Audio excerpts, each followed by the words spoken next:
Hello दोस्तों, मैं नागेंद्र कुमार और स्वागत करता हूं अपने इस यूट्यूब चैनल नागेंद्र आई ट्विटर पर। तो फ्रेंड्स, जैसा कि पिछली वीडियो में हम लोग हिंदी व्याकरण में शब्द चैप्टर को पढ़े थे, ठीक है। तो उसका वीडियो बना दिया गया है। अगर अभी तक आप उस वीडियो को नहीं देखे हैं तो इसके डिस्क्रिप्शन में लिंक दे दी जाएगी। उस वीडियो को पहले देख ले, तब इस वीडियो को देखिएगा, क्योंकि आज के इस वीडियो में हम लोग शब्द चैप्टर का जो ऑब्जेक्टिव क्वेश्चन है, जो पूछा गया है एग्जाम में, उसके बनाने वाले हैं, ठीक है। क्लास 10 के है। चलिए, तो यहाँ से देखते हैं कि जो शब्द है, इसमें कहा है कि दिए गए विकल्पों को सही विकल्प का चयन कीजिए। तो आग शब्द क्या है? तो देखिए, आग आग जो है तद्भव है, ठीक है।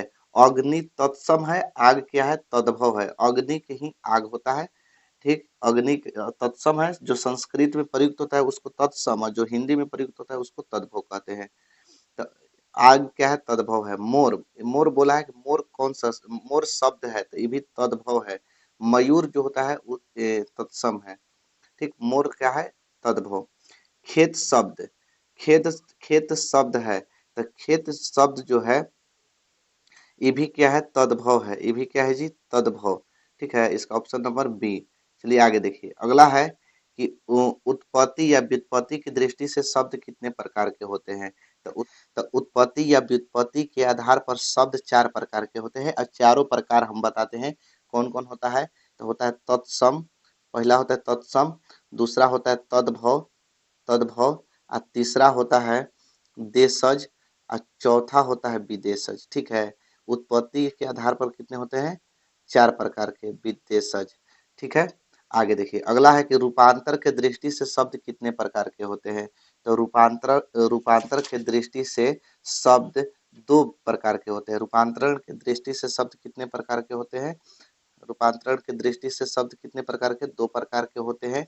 कौन कौन होता है ये भी हम आपको बता देते हैं। दो प्रकार विकारी और अविकारी होता है, ठीक है। विकारी होता है और अविकारी होता है, अविकारी, ठीक। रूपांतरण की दृष्टि से दो प्रकार के, विकारी और अविकारी। आगे देखिए, अगला है कि रचना या बनावट की दृष्टि से शब्द कितने प्रकार के होते हैं? तो रचना या बनावट की दृष्टि से शब्द तीन प्रकार के होते हैं। रचना या बनावट की दृष्टि से शब्द तीन प्रकार के होते हैं। कौन कौन होते हैं? तो होता है रूढ़, रूढ़ होता है, यौगिक होता है, यौगिक होता है, और एक होता है योग रूढ़ होता है। क्या होता है? योग रूढ़। एक में होता है योग रूढ़। रूढ़, यौगिक और योग रूढ़। तो रचना या बनावट की दृष्टि से शब्द कितने प्रकार के होते हैं? तीन प्रकार के। आगे है कि सिद्धांत शब्द है, तो सिद्धांत शब्द जो होता है, सिद्धांत वो तत्सम है। क्या है जी? तत्सम। सिद्धांत क्या है? तत्सम, ठीक है।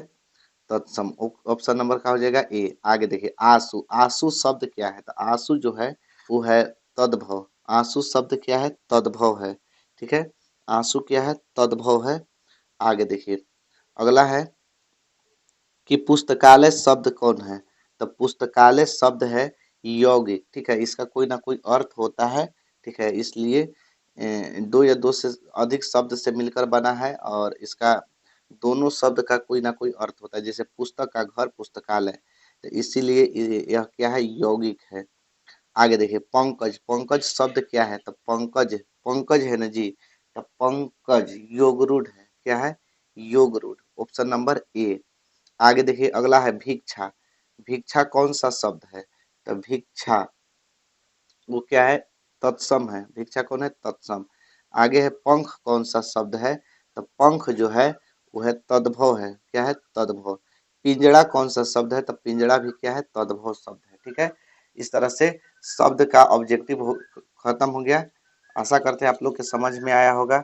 समझ में नहीं आया होगा तो पहले आप शब्द जो पढ़ाए हैं चैप्टर उसको देख लीजिए, ठीक है। तो आपको पूरी तरह से समझ में आ जाएगा। बस आज के लिए इतना ही। मिलेंगे अगले वीडियो में अगले टॉपिक के साथ। तब तक के लिए जय हिंद।